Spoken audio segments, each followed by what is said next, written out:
Well, by my standards of building a club sustainably in Football Manager, this is about as bonkers and as crazy a summer as I'm going to have. As Southend United, after surviving in the Premier League by 1 point, the skin of our teeth, we have spent over £50 million on a squad revolution. 14 of that went on one single player as we smashed our transfer record.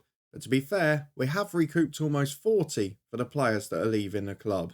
This has been a summer that doesn't often come around in one of my saves. We've had to go big. Is it going to pay off, or will second season syndrome still hit?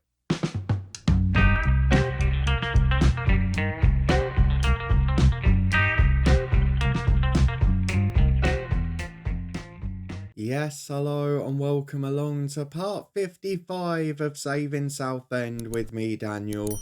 I think we're beyond saving at this point, and we're about pushing new limits as we move into our second Premier League season.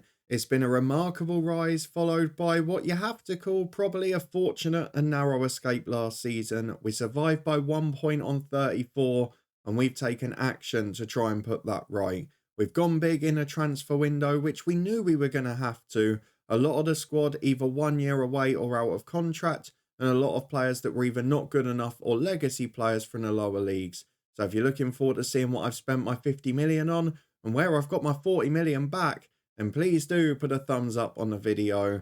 Hopefully you're looking forward to our first game at home to Brighton as well, as I think it's fair to say our start on paper is not as friendly as it had been the previous year. Last season, we played the three other relegation favourites in our first three home games, including the two promoted clubs with us.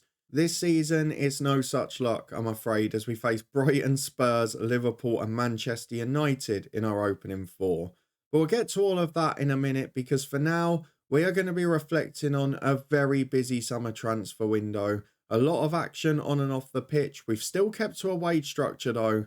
And the one problem we have got, as is often the case with new signings in FM24, is injuries going into the opening day. It does mean that we're probably going to have a slower start because we're going to have to go a little bit more changed than I like from a start of a season. But a few more of those old legends have moved out the club. And it's a lot of painful goodbyes going into today. So let's start, as always, with the transfer centre and begin with the players who have been released from the club and those who have left permanently. Well, from the list of released players, there's only actually one that was in the first team squad last season, but we do have a few others that have contributed in a save. So Ruben Loftus-Cheek was a bit unfortunate, came in and started quite well, but then got that big injury. If he hadn't, who knows what might have happened. But either way, he contributed to us surviving and he helped pick up a few results. So Ruben Loftus-Cheek, thank you for being here and happy retirement. Enjoy your next career. Alex Williams is a player who played right back quite a bit for us, 40 appearances as you can see. A really decent player, did a solid job for us, but never going to be a Premier League solution. If we'd stayed in a Championship, he'd probably still be part of the squad. Another casualty of that is Nico Lawrence, who joined us in League One, but because of our meteoric rise, him getting better hasn't really mattered because he's not been able to keep up with us. Bit upset he's not been able to find a club, but again, a very decent player and hopefully he will eventually. Craig Williams was the first proper half-decent player out of our academy. He's now gone to Chester where he's going to be a regular in the National League. And then Colin Driscoll, probably one of the letdowns of the save so far. He came in with massive potential. Was it from City he got released? Yeah. And he just never really made it. Made a few sub-appearances for us but never really set the world alight and just didn't reach his potential despite a great personality. Despite a lot of lower league football, all the things that generally in FM24 have made players develop, but for him, just didn't work out for whatever reason. Otherwise, just loads of youngsters, but we have got a number of players who have been sold and signed as well. We're going to ignore the ins column for now. We've tried where possible to get as many players out permanently this summer. In a few instances, we have still had to go for loan options. So we start with a couple of players who wanted to leave. Sonny Perkins had been unhappy for a while. He goes out on loan to Rotherham. They're paying all of his wages. He's one of those that we just couldn't attract interest in permanently. When someone came in and offered to pay his wages, I felt like we had to take it. We'll see how he does in League One, and then he'll probably move on to a Championship or League One club. The next one is the first sale of the summer. I mentioned it in the end of the last episode, probably the only one of those out of contract players bar Joe Hugill I really wanted to keep, but there was no way of doing it because he'd already decided he was going to go on a free.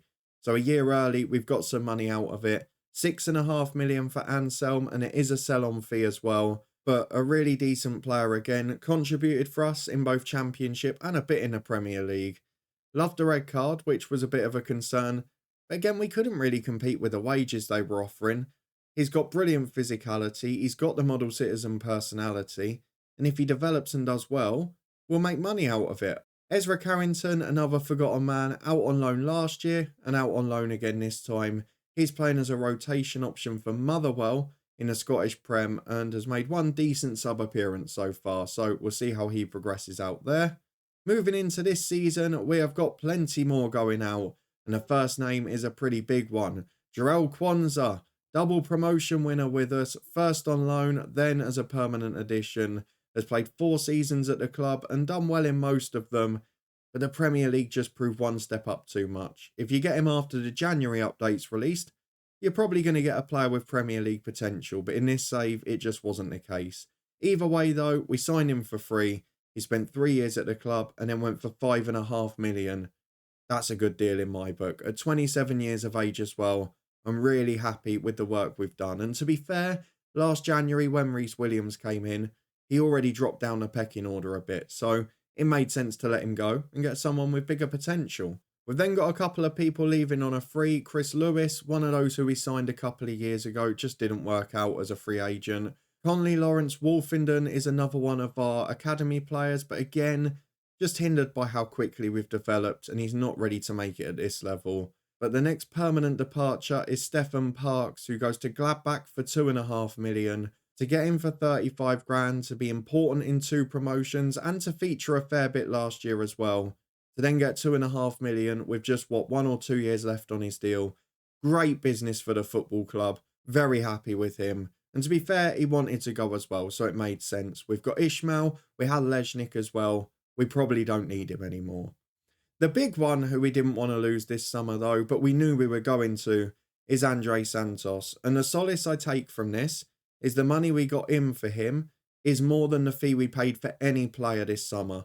And Andre Santos goes to Atalanta for a guaranteed 18.25 million, rising to 22.5 and with a sell-on as well. I mean, he's a fabulous player. Up to this point, he's the best player we've managed in this save. And he was the only player last year of Premier League quality, scored some big goals, was a good penalty taker, and was a really solid influence in the middle of the pitch, as well as being a leader too.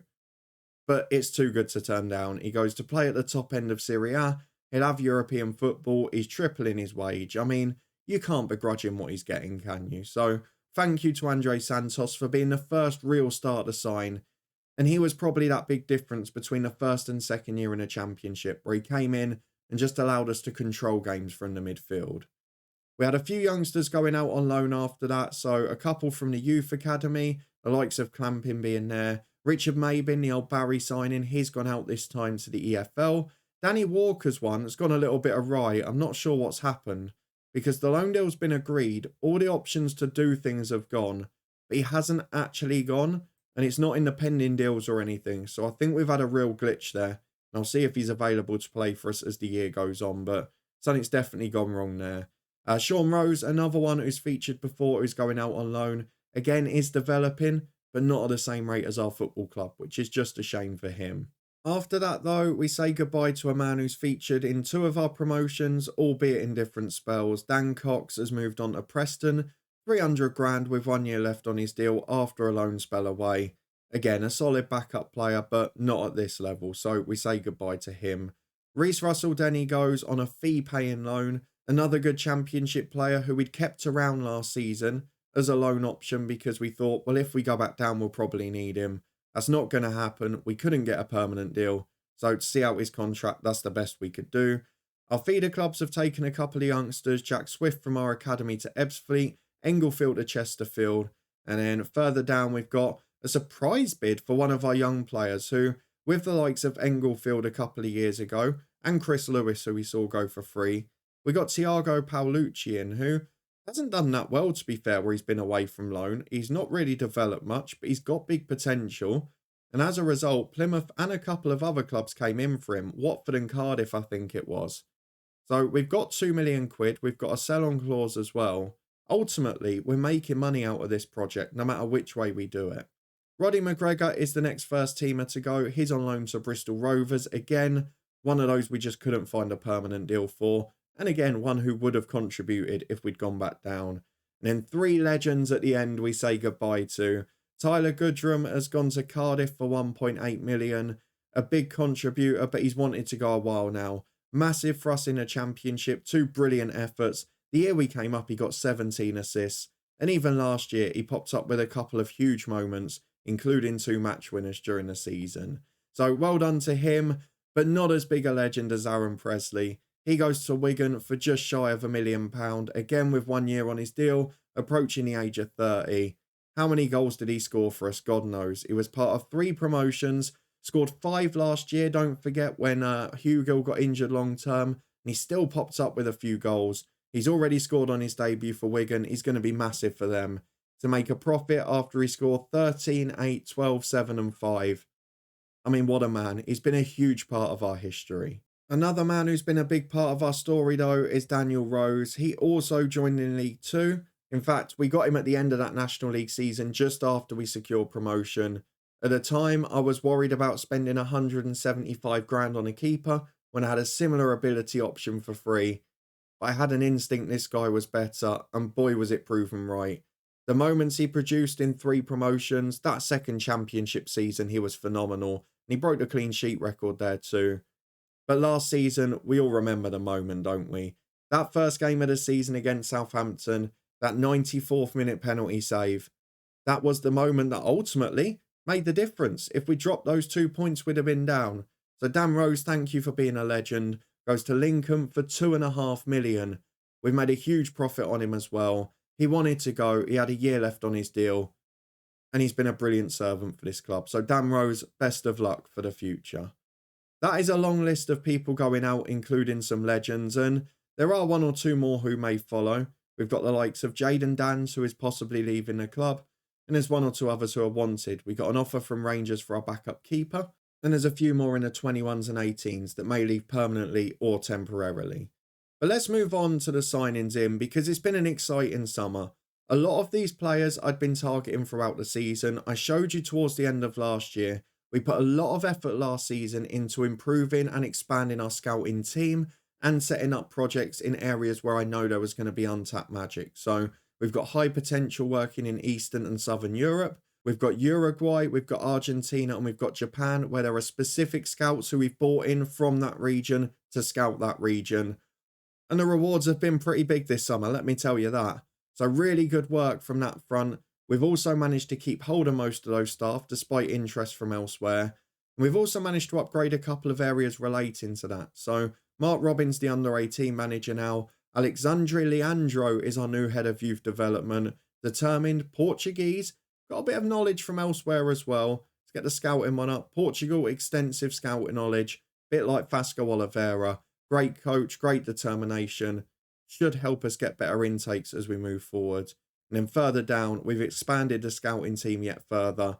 It is absolutely enormous. And as I always say in these saves, what you do here is far more important than the players you sign, because these people help all your new players reach potential. But the key men this summer have been Nicholas Sinali, who's been scouting in South America, and Kei Tamura, who has been scouting in Japan. Those 2 have helped contribute to a number of signings. Let's go and meet them all, the players that have come in, because if we look at the transfer history, we're finally going to be able to play Divin Mabama today. He is available after missing out at the end of last season. But look at the players that have come in. We start with a more my type of signing. 550 grand from Derry City. Robbie Allen is a left winger, and he's got real ability, to be fair. Not sure how he hasn't played for the Northern Ireland senior team yet. He's got over 100 senior games. He's played European football. He's got 5-star potential, and he's on a 4-year deal. Now, a lot of these players this year I've had to put on contracts with release clauses and bits like that. But either way, they're going to be huge profits for the club. We've signed him for 550 grand, and the relegation release clause is 10 million. So at minimum, we're going to make a, 950% profit. I'm pretty happy with that. The next one to come in is a pretty big one because Martin Cox is a player I'd been looking at since January, and I'd sort of lined him up as my replacement for Andre Santos. Now, he is missing the first couple of games through injury, but from PEC Zwolle over in the Netherlands, we have got a superstar, a holding and centre midfielder, 4-star ability playmaker. Maybe not quite as good physically, but literally a like-for-like replacement. You'll notice we've gradually upped the wage bill and the wage budget, but the structure still means we're within our realms. We've got 31 grand a week as our max earner, a few in that 20 to 30 region, and then most of our backups in the sort of 5 to 15 area. So we're keeping it fairly calm. We know we've got Stamford Bridge this year where we sold more season tickets, weirdly. Feel like it's a bit over-egged, but we'll take it. And then, of course, we'll have over 20,000 at Steve Tilson Park following that. So even if we go down, we're going to have the opportunity to generate more income. Martin Cox is a great playmaker. He's 23. He's got a little bit more potential as well. And he's a good character. He's actually going to be one of the vice captains of the team. So I'm looking forward to seeing what he's got in the locker. The next one is another young midfielder of supreme quality and potential. Joaquin Jimenez is an 18-year-old Argentinian midfielder. He can play up front, he can play right wing back, but he is a proper ball buster. 3-star ability, 5-star potential, again on 20k a week. He is worth tons of money already. He's got great determination, he's got stamina, he's got passing range, he's got work rate, he's got anticipation. He's a proper midfielder, and for the long term, this guy's going to be a superstar. He's got a release clause of 45 million, which actually expires next summer, so we might make a big profit in 1 year, or it disappears. And if we go down, we're going to get at least 14 million back, which is basically triple what we've paid. I didn't mention with Martin Cox, did I? He's got a release clause of 41 million to clubs in a continental competition. So, although they're not ideal to have there, they do ensure us a massive profit, and they ensured us we could actually get the signings in. It was a way to tempt them. The fourth one to come in is another one of our Southern and Eastern European imports. Marcel Wolski, another one we'd been looking at a while, for £3 million from Lech Poznan. Just a good young right winger at 19 years of age. Big potential, can play anywhere on the right. He's got real ability while dribbling on the ball. He's a senior international already, and again in that realm of 20 grand a week. He's one of 2 brilliant right wingers we've bought in, and the hope is that at least one of them works out. And then we've got a superstar either way, and the other one will sell for a big profit. So Wolski overall, he's got a 38.5 million release clause for clubs in Europe. Again, pretty big profit, isn't it? But this season, the work has continued, and we start with our new record transfer, who I just couldn't turn down. And that's despite the fact Diogo Fernandez agreed to extend his loan. I felt this guy was too good to refuse, even though he's injured at the moment. From Saudi Arabia, Teddy Ivanov is a £14 million Bulgarian international. He is superb. He was officially a wonder kid before his birthday last week, and he's already improving in training. I love the kid. He might just make the bench today, and wherever he's been scoring 1 in 2. So if he can do that at our level as well, we've got a good player on our hands. He's got a great personality. He's got great determination. He's got those moments of magic in him too. I just looked at him and went, this is the one, I've got to do it. I'm delighted to have him in. We've had to give him a couple of clauses, £58 million Champions League clubs. He's going to get a yearly wage rise, which means we are going to be going up when it comes to our wage structure. But he has got a relegation release of 20 million as well, which will be snapped up if we go down. Hopefully with him, though. We probably won't.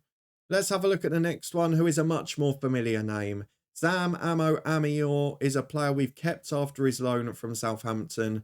7.5 million on the left of midfield, and we know that he's going to offer real quality to the club.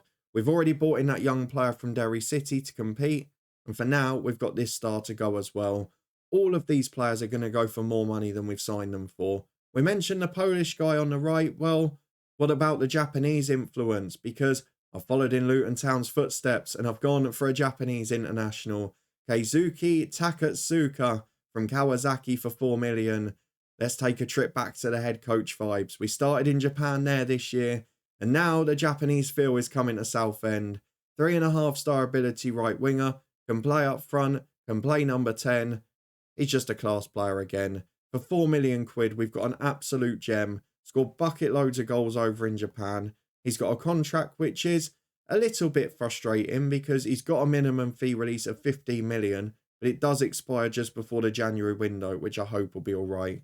The relegation release clause is a problem again, but overall, for 24 grand a week as a gamble, we're not going to make any less than 4 million for him, are we? What a player.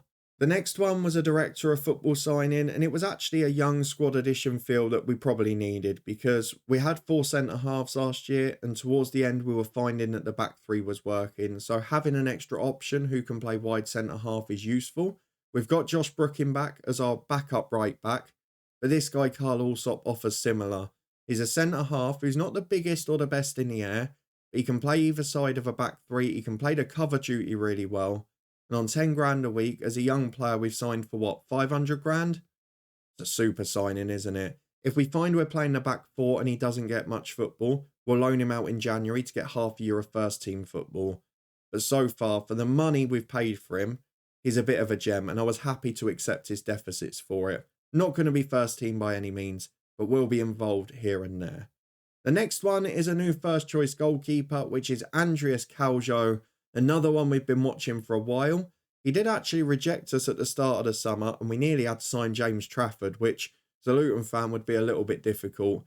He was 13.5 million, but for the same wage and 11 million less, we ended up with a 21-year-old Danish international, has not played for the senior team but did go to the World Cup with them, and he is 3-star ability, 5-star potential, professional personality, not the best jumping reach, not the best agility, but he is 6'1", so we're training to try and improve that, and hopefully it will. But his positioning's great, his decision making's good, and he's excellent in terms of his shot stopping and that. So really happy to have him in, and an upgrade on Dan Rose, no doubt. The penultimate one is probably the biggest gamble of the summer, if you can call it that. From Derby County, we got Emir Williams for 6.75 million.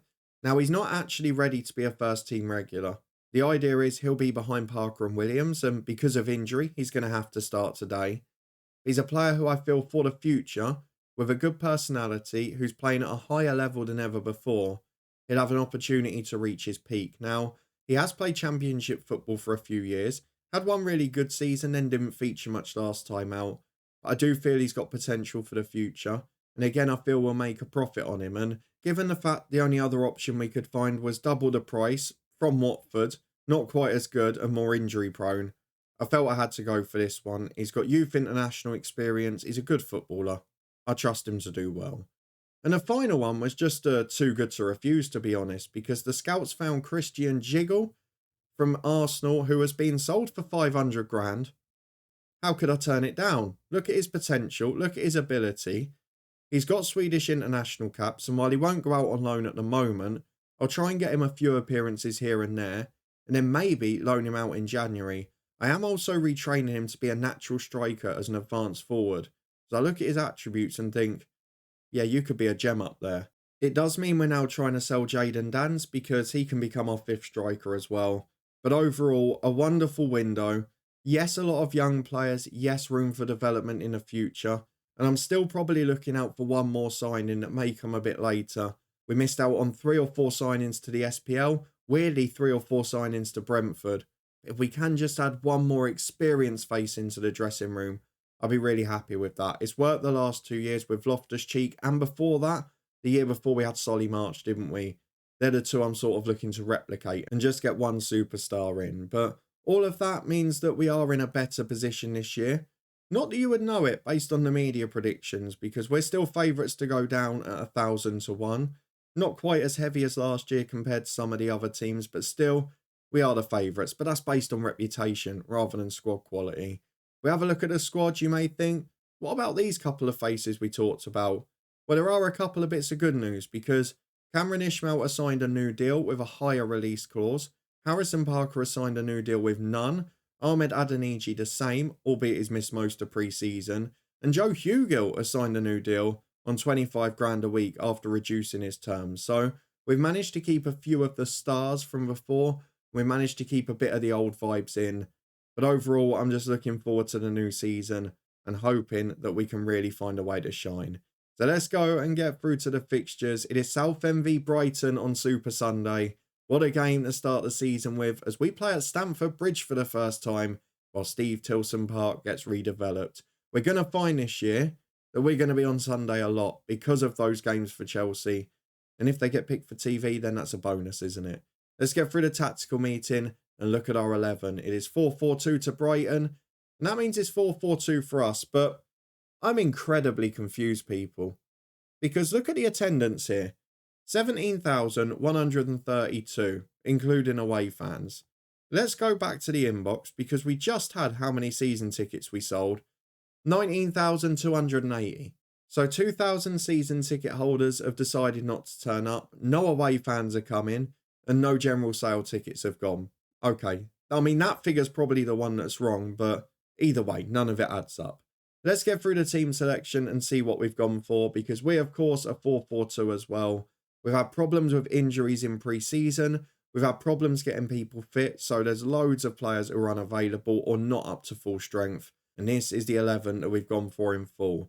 Caljo in goal makes his debut after Dan Rose leaves the club. Ishmael and a just about fit Adeniji are the fullbacks with Emir Williams coming in alongside Harrison Parker at the back. The backup centre-half or the regular starter is Reece Williams, so we're going to have to explain that a lot this year. Volsky is starting out wide with Sam Ammo. PJ Smith in for the injured Cox alongside new boy Jimenez. And then Diogo Fernandez stays at the club and keeps his place for this game alongside Joe Hugill up front. No Ivanov, no Cox, probably the two best signings missing out today. But it's still a strong team. Obama's on the bench for the first time. Allen, a Japanese signing. We've also got plenty of those from last year as well.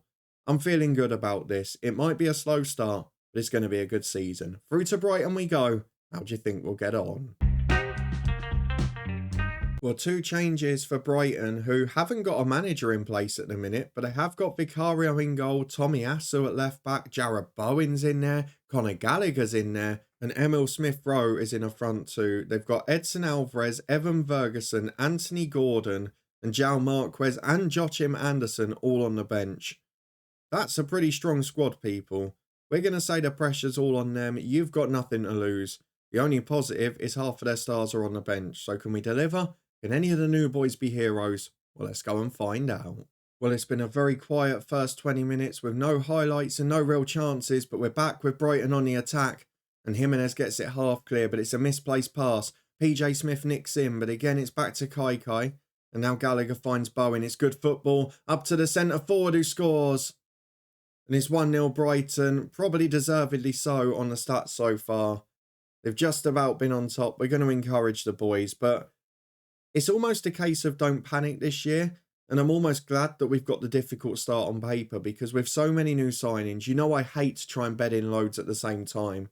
It is going to be a slower start than normal. And I really think that by October, November, we might start to find some form. Maybe a bit of the opposite to last year. As Kai plays it through. The centre forward's in again. Cuts it back to Gomez. Shot's just over.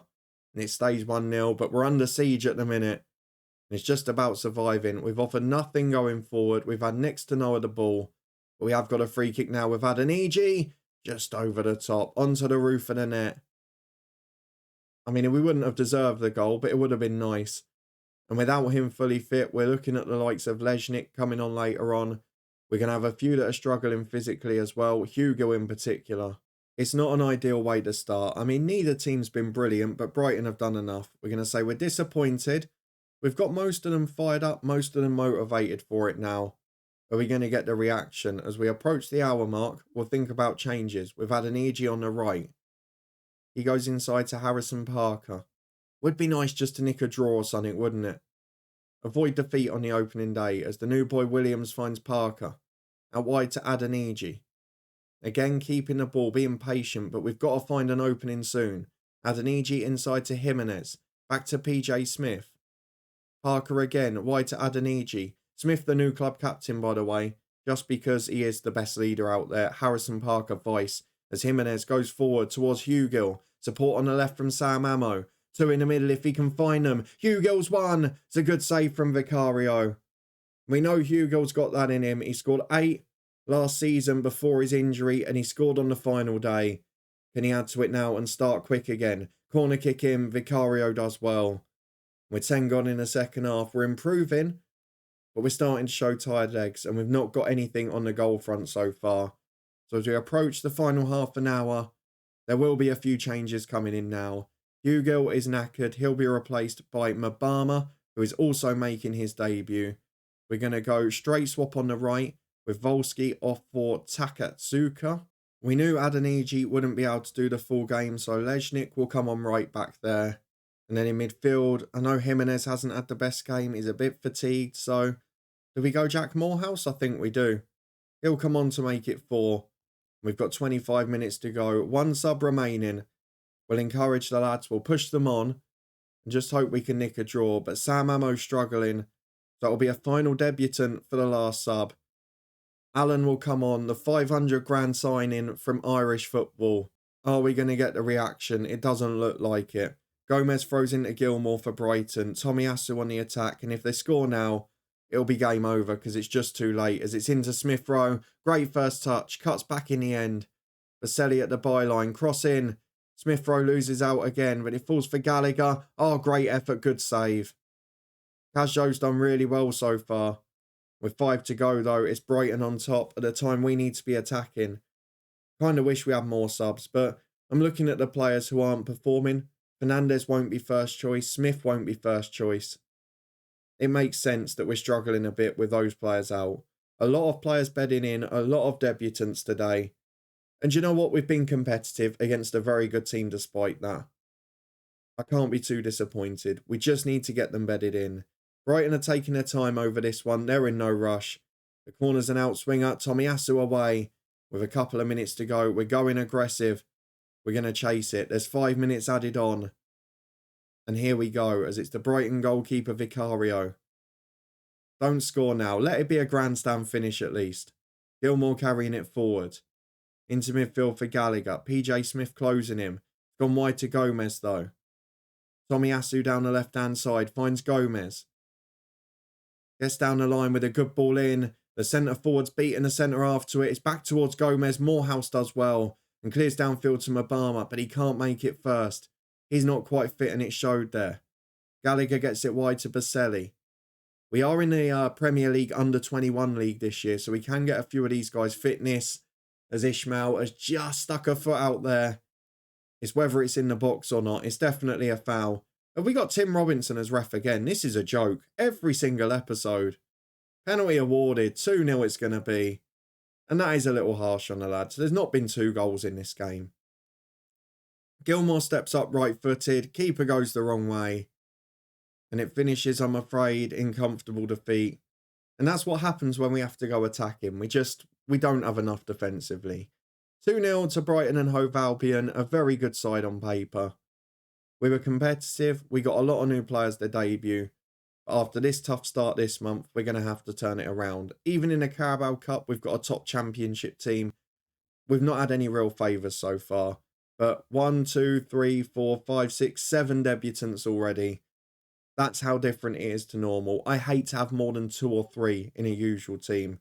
So this is really different for us. But we've got them out the way now. We're back in the right direction. And despite the defeat today, which I kind of foresaw, I'm really pleased with the summer work. Let me know if you agree or disagree in the comments. Let me know if you think we survive and whether the signings are good or not. We're going to come back, of course, for transfer deadline day, just in case there's anything else in or out of the club. And also because we've got a game against a little team called Manchester United, which might be quite a big one on a Saturday night. Hopefully you're looking forward to that, but if you did enjoy this one, a big summer transfer special and defeat on the opening day of the Premier League season, and please do put a thumbs up on the video. Subscribe down below and turn that notification bell on if you want to stay up to date with everything. We've got a very weird niche video coming tomorrow, highlighting a little curse we may have spotted in FM24. That'll be live at 6 PM tomorrow UK time. Come and join me for it. It'll be a good laugh. And then next week we'll be back with a head coach on Monday, this one on Tuesday, and big seasons ahead in both saves. I hope you're looking forward to it. You can find links to anything you've missed, our guides, experiments, the FM Twitch channel, and the football podcast up in the eye above. But thank you very much for watching, for joining me for a new season. And I'll see you back here next time for Deadline Day and United away.